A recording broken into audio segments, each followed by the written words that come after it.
ఒకసారి వీడియో చూడండి. ఇట్లానే వర్క్ చేసుకునేటోళ్ళు ఉంటారు కదా మన జిహెచ్ఎంసీలో కానీ అట్లా. అయితే దాహం వచ్చి ఒక ఇంటి దగ్గరికి వెళ్ళి నీళ్ళు అడుగుతుంది. నీళ్ళు అడుగుతొచ్చి ఇంటి ముందుకు వచ్చేసి దూరం జరుగురు అది ఇది అని చెప్పేసి వాళ్ళని దూరం వెళ్ళగొట్టే వాళ్ళని తిడుతూ ఉంటుంది. ఎందుకు మీరు ఇంటి దగ్గరకు వచ్చారు, గేట్ దగ్గరకు వచ్చేసారు, అది ఇది అడుగుతారు, నేను ఇయ్యను అది ఇది అని అంటది.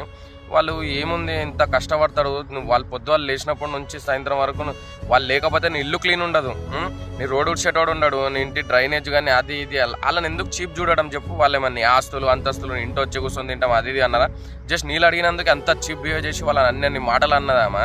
తర్వాత బాటిల్ ఇచ్చేటప్పుడు ఇట్లా దూరం పెట్టేసి మాస్క్ పెట్టుకుని వచ్చేసి ఏదో రోగం ఉన్నట్టు. ఇట్లాంటి వాళ్ళు ఏం చేయాలంటే వాళ్ళ ఇంటికి అసలు ఏం లేకుండా చేసేయాలా, వాళ్ళే తీసుకోవాలి డ్రైనేజ్లు కానీ రోడ్లు కానీ వాళ్ళే మొత్తం ఉడుచుకునేటట్టు చేసుకోవాలి. అట్లా చేస్తేనే బుద్ధి వస్తుంది ఈమెకి. ఇట్లా చేసా మోరీలా ముంచి లేపాలా ఇట్లాంటి వాళ్ళని. అమ్మ చెప్తే